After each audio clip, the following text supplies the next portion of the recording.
My 27 male girlfriend 26 female is an extreme couponer and it's driving me up the wall.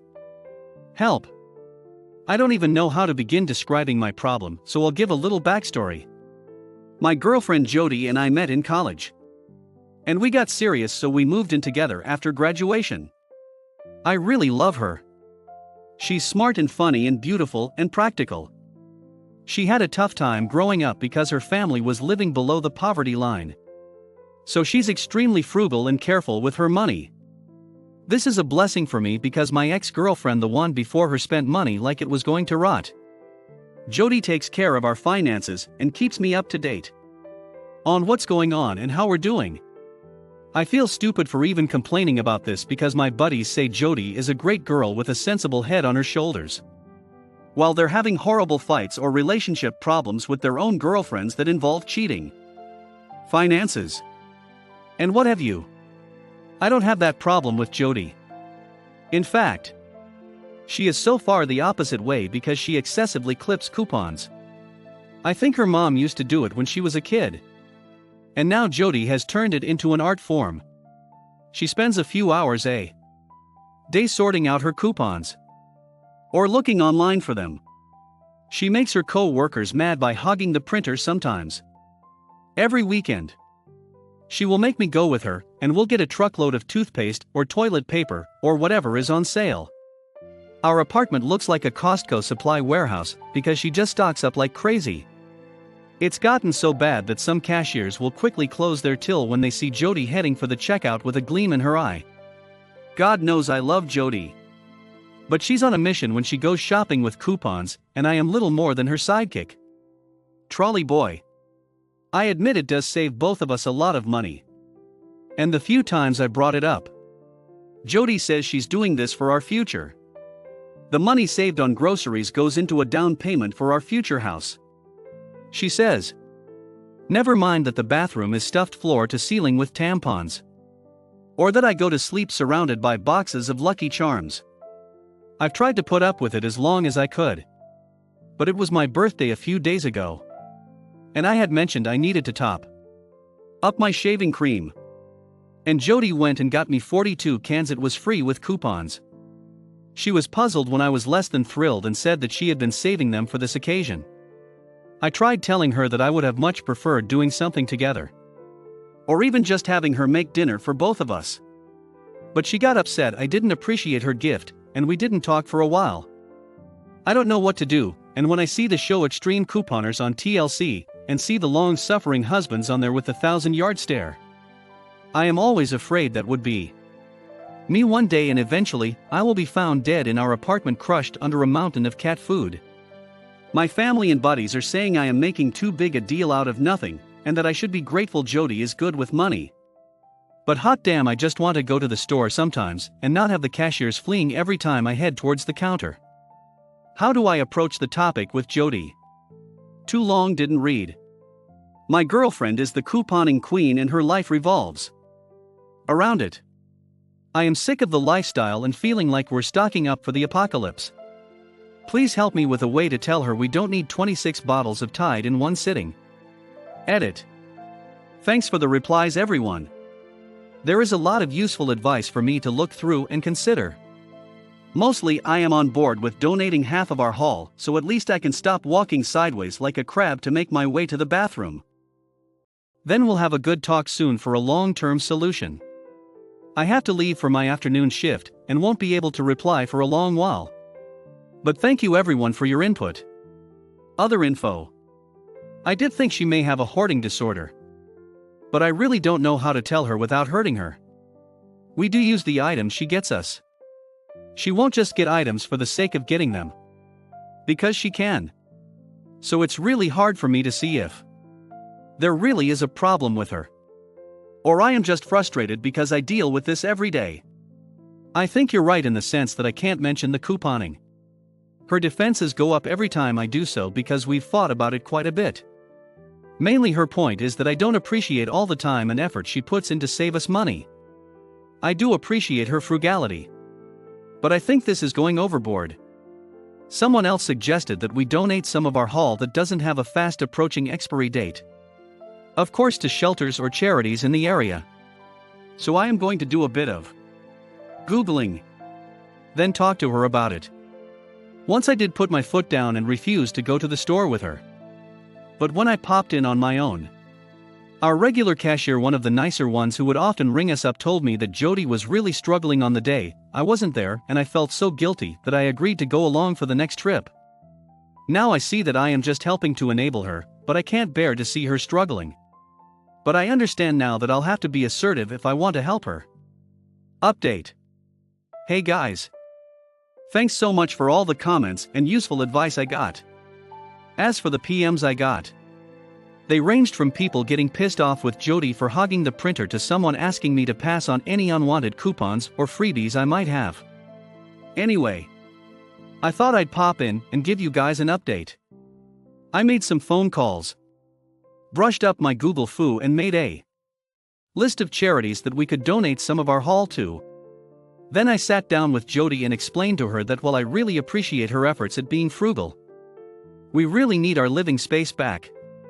She was quiet for a while, then asked me if the 42 cans of shaving cream she had gotten for my birthday were making me feel like this. I explained that they were the tipping point, and that our stockpiling had always bothered me on some level. I called it the haul, like a bad Miley Cyrus song. We talked for quite a bit, and I suggested the charity donations, passing her the list. At first she was all for the idea and agreed to give 70% of the haul to charity. But deep down I suspected it wasn't going to be as easy as all that. We set aside a weekend, and some friends came over to help move the stuff, while another buddy of mine came by with his truck so we could make the rounds at the charities. To be honest, this was the first time our friends have been inside our apartment. The what the duck looks on our friends' faces pretty much confirmed that our lives were a living episode of Hoarders. Unfortunately, as Jody witnessed the haul being actually physically taken away, she got an anxiety attack at the thought of losing the security of her stockpile. And we stopped to calm her down. I hugged her and told her I was so proud of her for all the stuff she's giving away to charity. And after a long while, she seemed a bit better. We carried on with the donations as planned. And another buddy of mine is going to help me with the tax write-off. We talked about this, and I am pretty sure Jody is more addicted to the rush of getting a good deal and saving money, because she is getting better at letting go of her stockpile. I am actually really proud of her just from couponing. She saved about $15,000 over 2 years for our house fund. I did take pictures of the haul because I thought you guys might want to see what I was talking about in my last post. But Jody was utterly embarrassed and pleaded with me not to post anything even though I had removed any identifiers. So I am going to respect her wishes and not post pictures even though they're a doozy. But I really want to thank you all for your advice, tips and help, and one bro who offered to buy my shaving cream. Now that Christmas is coming up, Jody is partnering with a shelter and preparing to go couponing again for stuff they need specifically.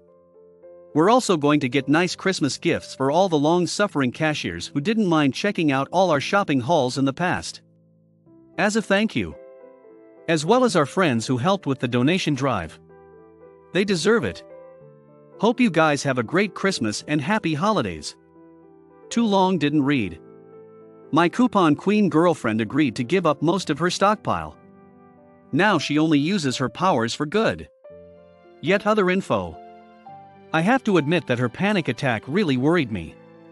But on my previous post I remembered many Redditors had mentioned that they had family members, friends who grew up in poverty too and became anxious if the house wasn't stocked with food necessities. I figured Jody might have such a reaction, and I wasn't wrong. But she is dealing with it much better now. I am so proud of her. I was really fortunate that Jody went with the idea of donating almost everything.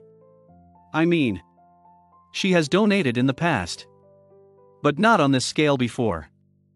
This one charity knew we were a comin', but they must have thought I was exaggerating the size of the pile, because their jaws dropped when we arrived with mini mountains of goods. The good thing is that Jody got her friends to help out too, so now they're like the Justice League, but with coupons.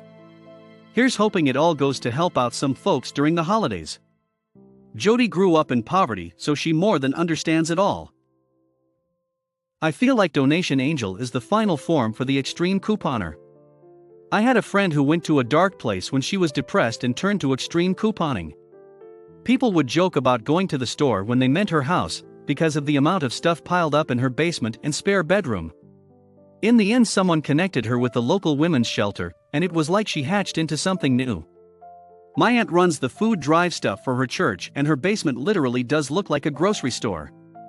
But one day she showed me her map and spreadsheet of box items, and I realized how cathartic it felt to her.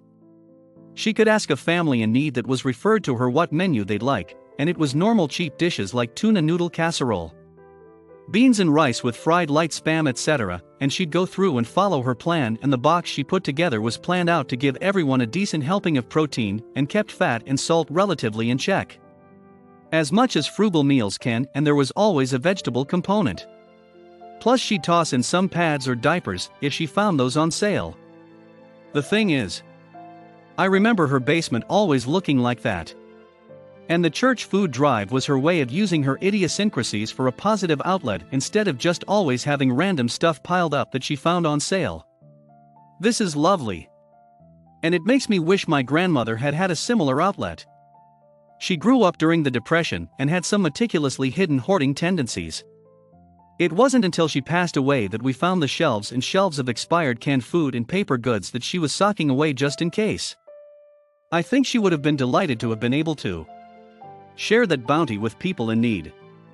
But instead she hid it away because part of her knew that her family would judge her compulsive need to stock up on all of the things she found on sale. I had a great aunt who lived alone in an out-of-the-way farm. And she kept washed-off tuna cans in case she needed them. We were never sure for what. Maybe to put away food or cat plates, but she refused to get rid of them.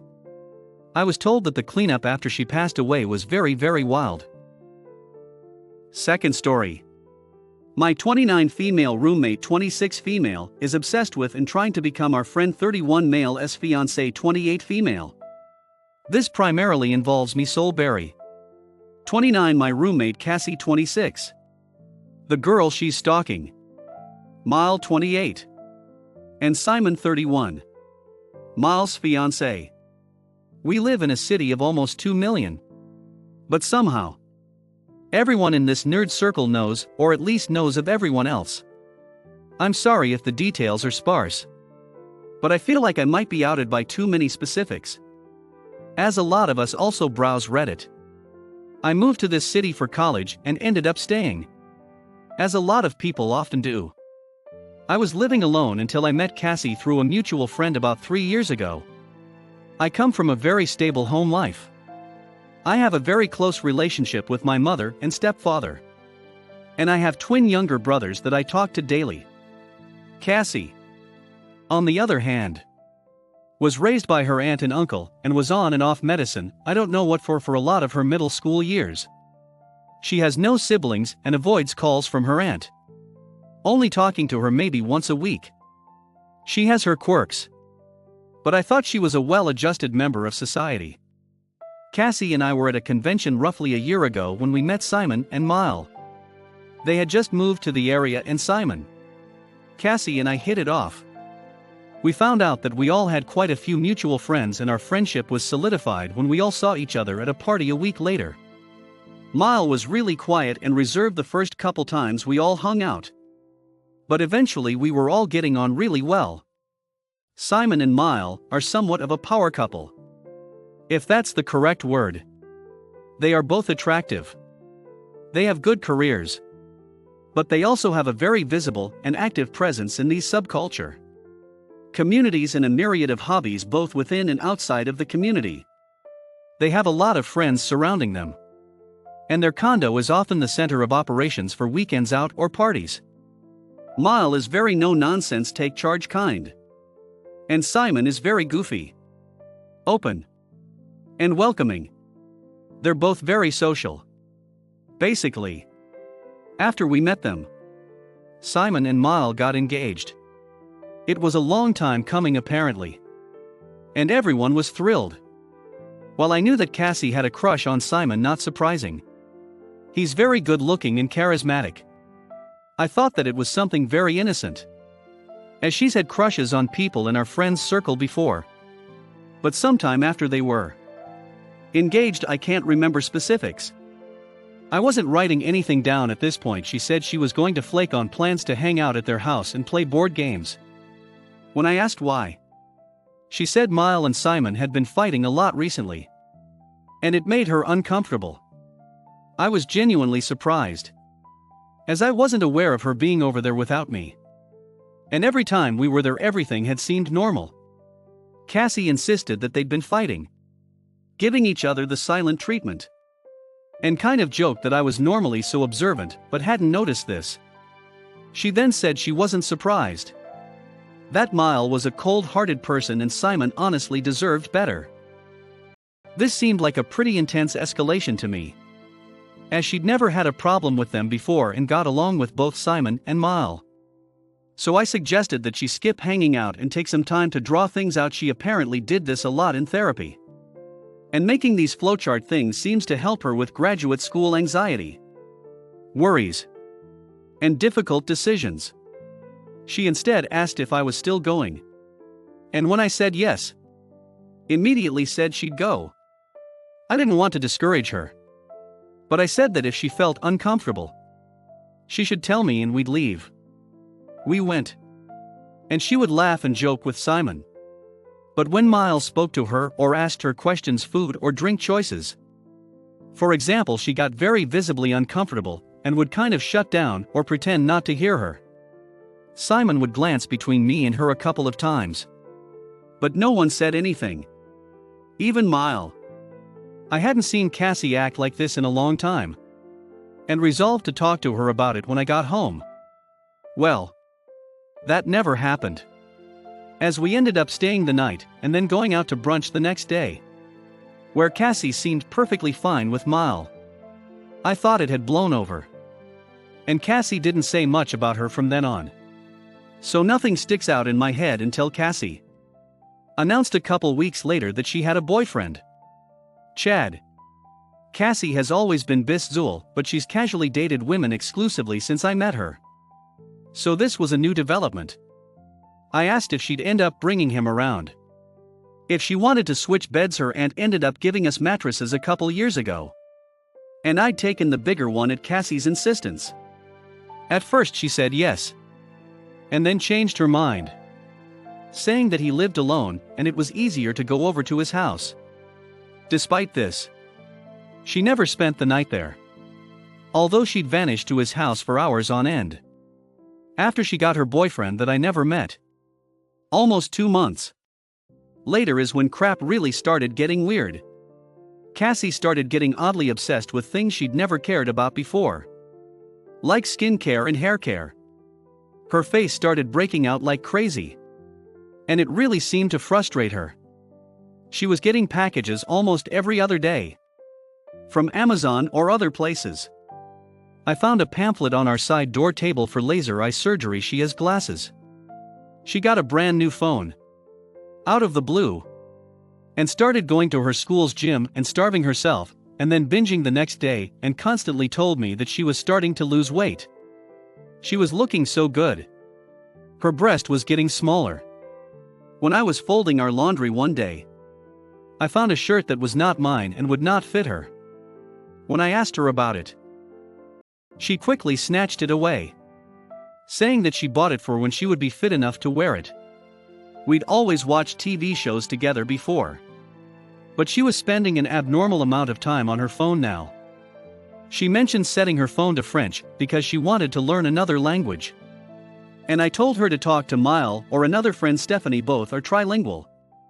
She said she'd never ask Mile for help, and asked me not to talk about Mile around her. When I asked why, she said it seemed like Mile was mean to her, and Mile's behavior gave her anxiety. At this point, I started writing things down, as warning flags were going off, but I had no idea why, what they meant, or how to handle it. Which brings us to yesterday, when I got a text from Simon after I came back from work, and Cassie had left me a text saying that she was at her boyfriend's, word for word off of my phone. Simon: "Hey, are we hanging tonight?" Me. I had no plans to. Why? Simon. Just saw Cassie leaving our development. Wondered if we forgot about plans we'd made. Mile is working overtime tonight, so I'm sorry if there was a miscommunication. Me. There wasn't. I had no plans to hang out and neither did Cassie. Simon. Okay, nice, just making sure. See you Sunday. I thought about texting Cassie at this point, but decided against it. She came home that night with her hair dyed dark brown. I mentioned that Simon had texted me about seeing her leave the development, and she denied being there. I showed her the message, and she read it, before handing it back to me and saying that she didn't think there would be any board games on Sunday. When I asked why, she told me that Mile and Simon were considering calling off their engagement, because Simon wasn't happy with Mile anymore. When I asked her what made her think that, she got defensive. She said that Simon talked to her more than I realized, that they had a real connection, and that she was privy to all kinds of terrifying things about Mile that Simon had told her. She pulled out her phone and said that I should believe her, but if I didn't, she'd show me proof. For some reason, seeing her phone was the turning point for me. And it hit me all at once. Mile had dark brown hair. Mile had the exact same phone that Cassie suddenly got, and set it to one of Mile's primary languages that she speaks. Mile didn't wear glasses, but Mile did have Ray-Bans in the exact style that Cassie suddenly bought pointlessly, because Cassie did not wear contacts. I'd never met Chad, but all of her descriptions of him sounded suspiciously like Simon. Tall, tan, black wavy hair, really dark brown eyes. I asked to see her phone, and she basically flipped out, saying that I should trust her on principle, and that we're best friends.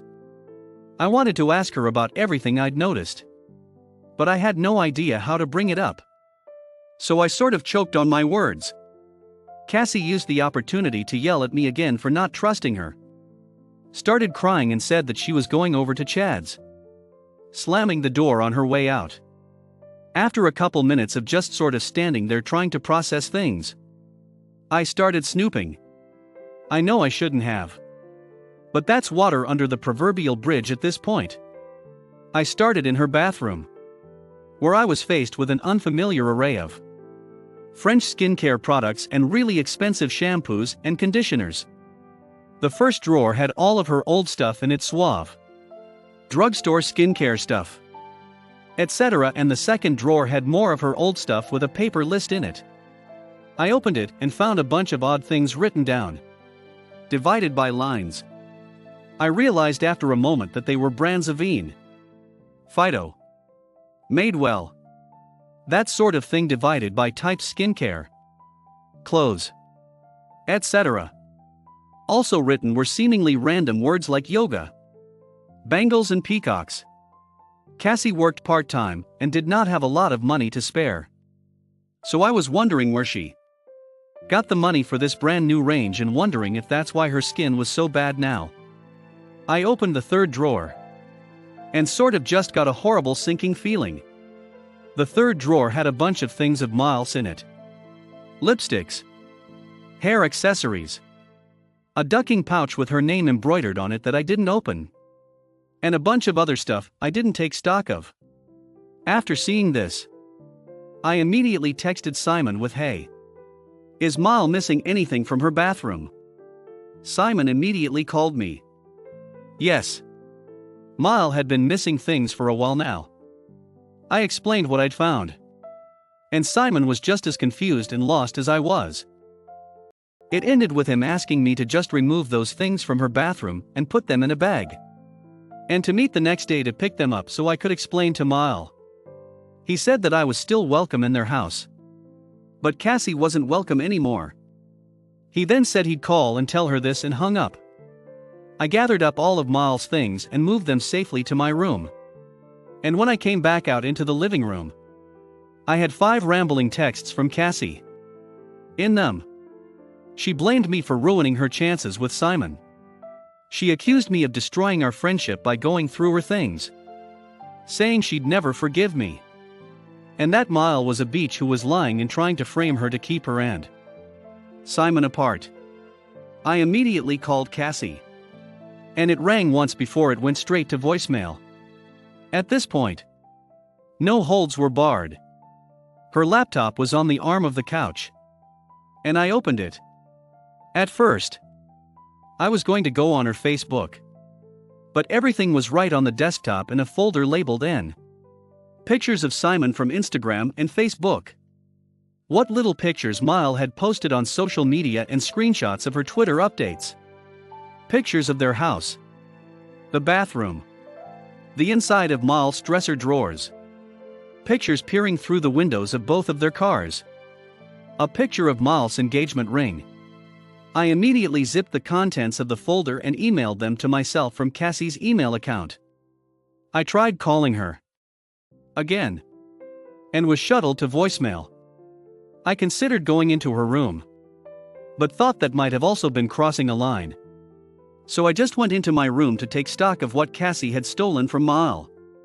She'd taken jewelry, a lot of stuff from the French pharmacy's tampons, calling cards, ointments, a lot of lipsticks, some skincare, mostly sunscreen, hair accessories.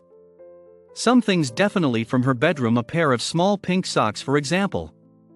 So I'm just at a loss. I'm convinced there's no boyfriend of Cassie's. But I have no idea where she's been when she says she's at his house. I'm convinced that something is very wrong with Cassie for her to be so weirdly obsessed with Mile. But I have no idea what. Mile woke up with the flu this morning. So we are not meeting tonight. And Cassie hasn't been home since she left yesterday. I tried calling her twice today. Simon texted me briefly earlier in the day. But aside from that, I haven't spoken to anyone else about this. Update. I own my apartment and it has sliding doors in all of the rooms. Hence my comment that I probably couldn't install a bedroom door lock quickly and easily. Simon and Miles' condo has keypad locks. They changed the combination last night. But the computer records of when it was unlocked, it does not show when it was locked, don't suggest that anyone was in their condo during the day when they were at work. We were over at their house at least once a week. Sometimes twice. So it's not unthinkable that Cassie could have taken those things while we were over. Mile thinks she had food poisoning. She was feeling ill on Thursday after a company lunch. And a co-worker from her department apparently also called off yesterday. She was feeling well enough last night to see me and her maid of honor at her condo. Simon told Mile everything I had told him around the time I made the post. And Mile was understandably freaked out about the whole thing. Friends normally aren't welcome upstairs in their condo at Mile's request. I've never seen Mile and Simon's bedroom or their bathroom aside from the images on Cassie's computer, so the fact that she was snooping around made Mile furious. I wrote the original post about Thursday's events yesterday at around 5 or so. After I wrote the post, I was texting quite a few people. One of whom got a hold of Cassie's aunt, Marie, on my behalf. Marie called me at around 7 p.m., and we spoke for almost half an hour. Marie told me that Cassie had struggled with depression and a type of dissociative disorder when she was in elementary and middle school as a result of being in foster care for a year. I asked if Marie wanted me to alert the police. And Marie said that she would do it. As far as I know, the police in my area and Cassie's hometown have been told that she's missing and know of her current mental state. After I spoke with Marie, I took a long shower. I came out to find missed calls from both Simon and Mile, as well as one of our other friends, Shane. Shane is a gym buddy of mine and ex-military. Simon had called him to tell him what was going on. And I called Shane back first. He was going over to Simon and Miles just to make sure everything was all right. And he wanted me to come with him and spend the night there. I agreed. And I called Mile back to make sure she was all right with that. She didn't answer, but Simon did. And he was in agreement with us spending the night. I packed up a bag, Miles' things, and Cassie's laptop and drove over to Simon and Miles. She had just gotten out of the shower as I arrived. And she looked like she was definitely recovering. We settled in the living room and I gave her the bag of what was missing, which Simon put upstairs without her looking at. Shane and Simon spent a good portion of the night playing Mario Kart with us while Mile alternated playing and chatting with her maid of honor Susie, who had come over after Simon had told her what was going on. Susie left at around 10. After Mile went to bed at around midnight, Shane and I decided to go to bed as well. Simon went upstairs, and while Shane went to bed immediately, I opened Cassie's laptop. Aside from the pictures, there was not much else on there. And she hadn't logged in on Facebook from her browser in so long that she'd been logged out and I couldn't access anything regardless. I gave up and went to bed. At around 3 in the morning, I heard a car door slam shut outside. It immediately woke me up, and I opened my eyes in time to see lights flickering inside the window. I assumed this was someone's car lights flashing when the lock button is pressed, but I wasn't sure. I definitely heard footsteps on the wooden steps leading up to the front porch, and that's when I reached over and woke Shane up. Shane shot up and turned on a floor lamp, and I heard whomever was on the porch running back down the wooden steps. Shane unlocked the door and threw it open, and we both saw a car speed out of the driveway and take off down the road. I asked Shane what color the car was, and he said he couldn't see it in the dark. Simon and Miles Road is not well lit. We closed the door and debated waking Simon up and calling the police. Ultimately, we did not wake Simon up, but Shane went outside to call the local department and ask that they send a couple cars up and down the road. Shane lied and said he'd seen Cassie's car in the driveway, and while they said there wasn't anything they could do, not surprising, they'd have the cruisers in the area start looking for her car, and they'd send someone to patrol the condo area. After everyone woke up this morning, I made breakfast and we mostly hung around talking and playing the occasional Mario Kart.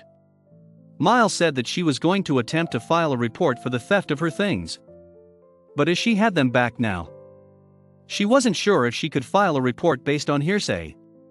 We discussed her options, what she could do, and I relayed what Marie had said about Cassie's mental state. Mile is more angry than freaked out, and seems to have her wits about her. When I told her about the pictures, she just laughed in disbelief and shook her head. She agreed that Cassie was mentally ill, and said that she hopes Cassie gets help, but she would never come over their home again, and asked me to refrain from inviting her and Simon to any event that Cassie would be at. They both blocked her on social media and Mile deleted her Twitter. Simon's uncle is a police chief who works in another state, and they were getting ready to call him after I left. When I got home later on, the apartment didn't look like it had been visited by Cassie. I did a walkthrough and nothing seemed missing or out of place. So I then left around 2 to go to a prior engagement. At around 5, Marie called me again. She said that she hadn't heard anything from Cassie and our city's police hadn't seen her car. They were working on getting the police to track her credit or debit card transactions. Banks close early today in my country, and won't reopen until Tuesday due to a holiday. So it's been hard to get a hold of anyone. She seemed very upset, and I promised her that I would keep her updated if I heard anything. Cassie's uncle will be driving into the city about 4 hours away if they don't hear anything from her or the police by tomorrow morning. Shane is staying over at my apartment tonight, and aside from that, there's not much else I can update with. I'll be changing the locks tomorrow with his help, and at Shane's insistence. We child-proofed the drawers with knives and kitchen utensils in them to make them more difficult to open. Second update. After Shane and I woke up on Sunday, I had an email from Marie saying that George would be getting into town at around 9 p.m. and he wanted to meet with me at my apartment. I texted Cassie again, and didn't get any sort of response. Games at Simon and Miles were on as usual, and because of everything that happened, word spread fast despite our efforts. It seemed like a lot of people wanted to take the opportunity to see them. There were almost 20 people there. Which is how I ended up in the basement playing board games. At around 7 p.m., a friend upstairs started calling for me. When I went back up, she pointed to my bag and told me that my phone had been ringing constantly for the past 5 minutes. I fished it out and I had 3 missed calls from a number that I didn't recognize, but had our area code. I immediately stepped outside to call back. Without going into boring detail of the greetings, the number belonged to Elise. Elise's was Cassie's long-standing friends with benefits, and is one of a couple people that we know that do not hang out with people from the nerdy hipster group. Elise had called me because, of course, people had been talking. I can't remember the exact conversation, but it basically went like this. Elise, is Cassie in some kind of trouble?